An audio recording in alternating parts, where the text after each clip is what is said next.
আল্লাহ তাআলা আপনাকে আমাকে সচেতন করে বলতেছে, ইয়া আইয়ুহাল ইনসানু মা গররাকা বিরব্বিকাল কারীম। আল্লাহ ডাকতেছে, ইয়া হচ্ছে হরফে নেদা, ডাকার হরফ। ডাকতেছে কাকে? ডাকতেছে ইয়া আইয়ুহাল ইনসান, হে দুনিয়ার মানুষ, মা গররাকা বিরব্বিকাল কারীম, কিসে আপনার রব থেকে আপনাকে বিমুখ করে দিল। এটা হচ্ছে আল্লাহ মানুষকে ডাকতেছে এবং কত মহব্বতের সাথে ডাকতেছে। আপনাকে আমাকে ডাকতেছে, ইয়া আইয়ুহাল ইনসান, হে দুনিয়ার মানুষ, মা গররাকা বিরব্বিকাল কারীম, কিসে তোমাকে তোমার রব থেকে বিমুখ করে দিল। আল্লাহ বলছে ওয়াল জিবালা আওতাদা, সূরা নাবার মধ্যে বলতেছে, আমি এই কি করছি, এই পাহাড়গুলোকে কিলক রূপে দিয়ে রাখছি, যেমন কাটা না দিলে কোনো কিছু উল্টায় যায়, পৃথিবী যেন উল্টায় না যায়। তোমরা কি দেখো না? ওয়াল জিবালা আওতাদা, আমি এই পৃথিবীটাকে সদৃশ্যপূর্ণ করে রেখে দিয়েছি। দিন তৈরি করছি, রাত তৈরি করছি, তোমরা কিভাবে আমাকে ভুলে গেলা? আমরা একটু চিন্তা করি না? আমরা যদি আমাদের মতো করে চিন্তা করি, একটু ভাবি যে আল্লাহ আমাদেরকে কি দিল আর আমরা কিভাবে নফরমানি করতে পারি। আল্লাহ বলছে যে দেখেন, এখানে আমার দায়িত্ব, খতিব সাহেবের দায়িত্ব, যারা কাজ করেন সমাজে, নামাজের জন্য ডাক দিছে, আমাদের এটা দায়িত্ব। আমরা আমাদের দায়িত্বটুকু শুধু পালন করে যাবো। এই মেম্বার থেকে আপনাদের প্রতি আহ্বান জানাবো, যেমনভাবে আহ্বান জানিয়েছে নূহ আলাইহিস সালাম, আহ্বান জানিয়েছে ইব্রাহিম আলাইহিস সালাম। ইব্রাহিম আলাইহিস সালামের পরীক্ষাগুলো দেখেন, আপনি খেয়াল করে দেখেন। আমাদের এইখানে আমরা প্রতিষ্ঠিত, সব কিছু আমরা দেখতে পাচ্ছি। ইব্রাহিম আলাইহিস সালাম যখন তার পিতা মূর্তি তৈরি করতেছে, তার পিতাকে বলতেছে যে এই মূর্তি আপনি তৈরি করেন, এই মূর্তিকে কিভাবে আমি সিজদা করতে পারি? সিজদা করলে আপনাকে করতাম।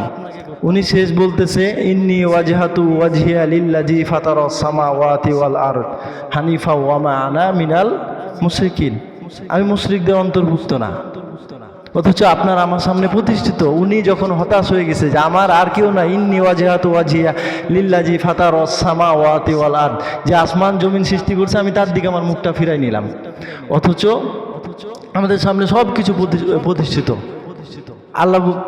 আল্লাহ বলতেছে, দেখেন, প্রশ্ন করতেছে। আল্লাহ বলতেছে যে আপনি প্রশ্ন করুন মানুষকে, সাআলতাহুম, তাদেরকে প্রশ্ন করুন। সাআলা, প্রশ্ন করা, মানুষকে প্রশ্ন করুন। সাআলতাহুম মান খালাকাস সামাওয়াতি ওয়াল আরদ, মান খলাকা, কে সৃষ্টি করেছে? সামাওয়াতি ওয়াল আরদ, আসমান এবং জমিন।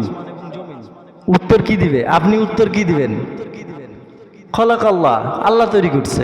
খুব সুন্দর উত্তর, আপনিও দিবেন আমিও দিবেন। অথচ আমরা নামাজ পড়ি না। কি হাস্যকর কথা! মানে আমি সবই মানি, ঠিক আছে, সব কিছু ঠিক আছে, শুধু আমি নামাজ পড়বো না। কেন পড়বো না আমি জানি না। শুনেন, এইটা খুবই স্পষ্ট। আল্লাহ আপনাকে বারবার ডাকতেছে, বারবার ডাকতেছে। মিম্বার থেকে আপনাকে ডাকা হচ্ছে, আপনাকে প্রত্যেকটা চায়ের দোকান থেকে শুরু করে প্রত্যেকটা জায়গায় আপনাকে ডাকা হচ্ছে। আপনি যদি আমার কথা শুনেন বা না শুনেন, এতে কিচ্ছু যায় আসে না। আল্লাহ বলছে যে আপনাদের কাজ হচ্ছে ডাকা। নূহ আলাইহিস সালাম 950, প্রায় 950 বছর মতো দাওয়াত দিছে। দাওয়াত দেওয়ার পরে কি হয়েছে? আল্লাহ বলছে যে আপনার হতাশ হওয়ার তো কিছু নাই, আমরাও হতাশ না। আপনি যদি মনে করেন যে আমরা ডাকতে হতাশ না, আমাদের কাজই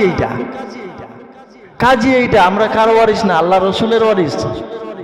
আল্লাহ রসুল জীবনে শেষ পর্যন্ত দাওয়াত দিয়ে গেছে, আমরাও একই কাজ করব। খতিব সাহেব একই কাজ করবে, যারা মুয়াজ্জিন, ইমাম, সবাই একই কাজ করবে। এখানে সম্পদ বা কোনো কিছুর জন্য আপনাদেরকে দাওয়াত দেওয়ার জন্য আমাদের এখানে কোনো ইচ্ছা নাই যে আমরা টাকা পাবো তাই দাওয়াত দেব। ব্যাপারটা মোটেও এরকম না।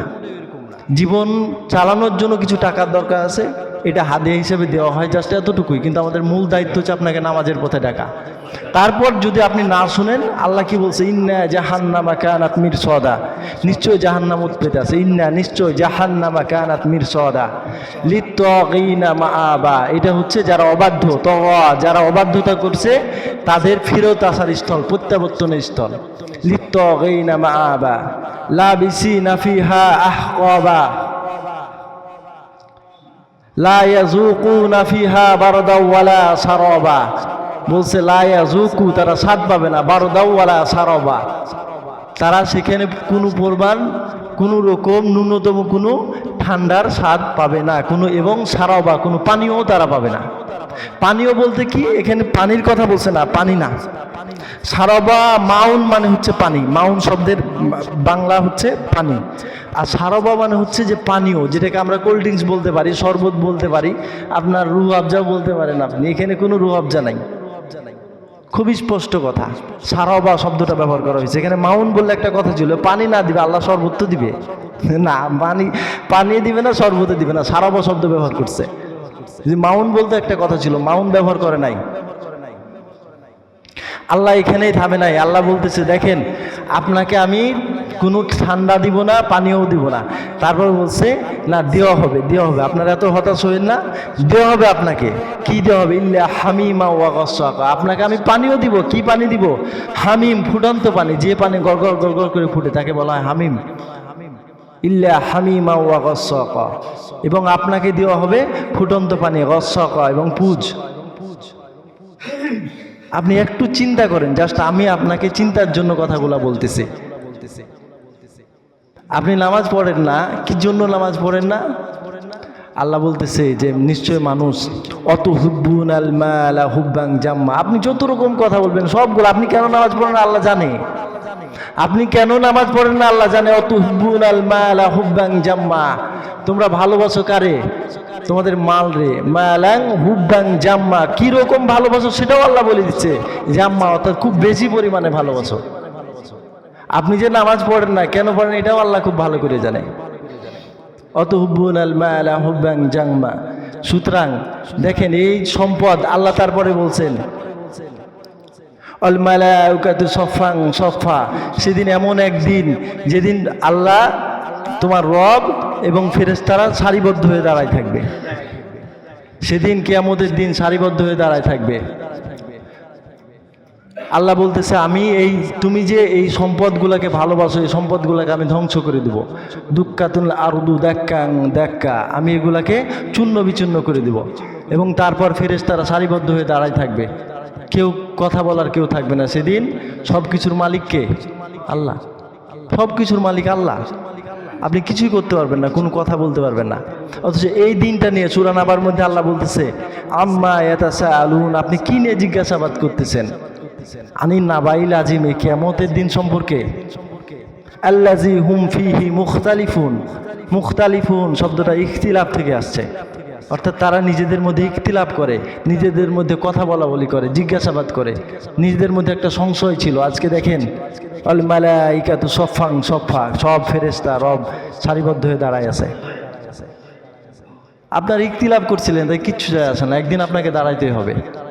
এই জন্য আপনাদেরকে আমি বিশেষভাবে অনুরোধ করব, বিশেষভাবে আপনাদের প্রতি আমার আহ্বান থাকবে, অনুরোধ থাকবে, আপনারা যেভাবে একটা মাস সংযমের সাথে জীবনযাপন করেছেন, নামাজ আদায় করেছেন, সারাদিনের কর্মব্যস্ততা কষ্ট সব কিছুর পরেও তারাবির নামাজ আদায় করার চেষ্টা করেছেন, এই প্র্যাকটিসটা যেন বাকি আর যে সামনে রমজান পর্যন্ত থাকে, এই আহ্বানটা আপনার প্রতি থাকবে। দেখেন আপনার একদম বাসা থেকে হয়তো আপনার বাবা চলে গেছেন, হয়তো আপনার চাচা চলে গেছেন, পাশের প্রতিবেশী একজন চলে গেছেন, এইটা আপনাকে আমার মনে হয় যে এতটুকুই যথেষ্ট ছিল, এতটুকুই যথেষ্ট ছিল। আমরা অনেকে বলে যে ধরেন মোনাজাত করার ক্ষেত্রে গোরস্থানে যে আমরা মোনাজাত করি, আপনি গোরস্থানে মোনাজাত করা নিয়ে আপনার ইখতিলাফ থাকতেই পারে, অন্তত গোরস্থানে একবার যায়েন, দেখেন আপনার মতো এই মানুষটা বিচার করত, আপনার মতো এই মানুষটা ঘোরাফেরা করতো, আপনার মতো এই মানুষটা চায়ের দোকানে বসে থাকতো, মারা গেছে 1 ঘন্টা 2 ঘন্টা 3 ঘন্টা 4 ঘন্টা পার হয় নাই, তারে গোরস্থানে নিয়ে আসার জন্য হুলস্থুল লাগাই দিছে।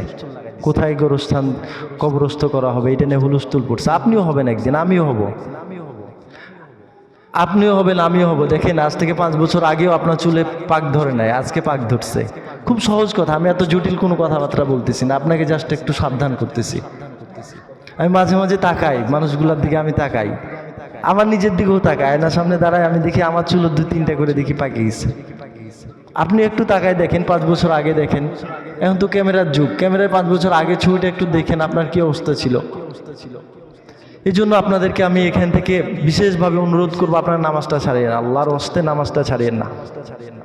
আল্লাহ বলতেছে কিসে তোমাকে জাহান্নামে নিয়ে আসলো, এই একটা আয়াত দিয়ে আমি শেষ করবো। আল্লাহ বলতেছে কিসে তোমাকে জাহান্নামে নিয়ে আসলো। তারা বলবে কি জানেন, আমি নামাজের ব্যাপারে উদাসীন ছিলাম।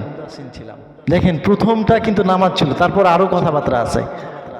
প্রথমটা কি ছিল? নামাজ। রাসূল সাল্লাল্লাহু আলাইহি ওয়াসাল্লাম তার জীবনের শেষ মুহূর্ত পর্যন্ত উম্মতের জন্য যে উপদেশ দিয়েছে সেটা হচ্ছে সালাত। নামাজ এমন এক ইবাদত, নামাজ এমন এক ইবাদত যে ইবাদত আপনাকে সকল খারাপ থেকে বিরত রাখবে, করবে, এটা রাখবে। সুতরাং নামাজটা একদম অন্তর থেকে ইখলাসের সাথে পড়ার চেষ্টা করেন। এটা আপনাকে জাহান্নাম থেকে মুক্তির জন্য আমার মনে হয় আপনার জন্য এতটুকুই যথেষ্ট, আপনার জন্য এতটুকুই যথেষ্ট। আর আপনাদের পার্শ্ববর্তী অনেকে, আমরা তো এতে থাকি, তো এখন দেখা গেছে আমার মোবাইলেও অনেক ফোন, আমার মোবাইল না, আমাদের অফিসের যে মোবাইল, দায়িত্বশীল হিসেবে আমার মোবাইলে অনেকগুলা ফোন আছে মাসালার বিষয়ে। অনেকে প্রশ্ন করে যে হুজুর এটা কি হবে, শায়েখ এটা কি হবে। আসলে আমি সবগুলা মাসালার উত্তর ওইখানে ফোনে দিই না, এই কারণেই দিই না, কারণ আমরা যদি ফোনে বলে দিই আমাদের এটা অফিসিয়ালি নিষেধ আছে যে আপনারা মাসালাগুলোর উত্তর সহজে দিবেন না। এটার কারণ হচ্ছে আমরা যদি ফোনেই সব মাসালা দেই তাহলে যে কাজটা হবে সেটা হচ্ছে আপনার পার্শ্ববর্তী যে ইমাম, আমরা সব সময় বলি যে আপনার পার্শ্ববর্তী যে মুফতি সাহেব আছেন, আপনার যে খতিব আছে তাকে অনুসরণ করেন। আপনি ফোন দিয়ে দূরে ফোন দিয়ে বললেন যে শায়েখ এটা কী হবে, আমি ধরেন একটা মাসালা দিয়ে দিলাম, আপনি কি করবেন? আপনি ওই সমাজের মধ্যে একটা ফিতনা তৈরি করবেন, আনডাউটেডলি এটা করবেন। আপনাদের প্রতি বিশেষ অনুরোধ থাকবে যে কোনো কিছুর জন্য এটার দায়বদ্ধতা আপনার খতিবের, আপনার খতিবের, আপনি তাকে ইমাম বানিয়েছেন, দায়বদ্ধতা ওনার। এটার জন্য আপনাকে ধরা হবে না, ধরা হবে খতিবরে, কারণ আপনি জানেন না তো।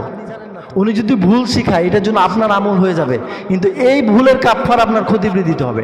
আমি খতিব সাহেব এখানে বসে, আমি ওনার সামনেই বলতেছি, আপনার কথা কি বুঝছেন? এই জন্য আপনার চিন্তা করার দরকার নাই। আপনি যেহেতু আরবি বুঝেন না, আপনি যেহেতু একটা মাসালা কিভাবে বের করতে হয় আপনি বুঝেন না, সুতরাং আপনার চিন্তা করার দরকার নাই। আপনি চেষ্টা করবেন সর্বোচ্চটা জানার। আপনি যেহেতু ইমাম ওনাকে বানাইছেন সেহেতু আপনাকে তাকে অনুসরণ করতেই হবে, তাকে অনুসরণ করতেই হবে। সুতরাং হুজুর যেটা বলে এটা অন্তর থেকে মানার চেষ্টা করেন।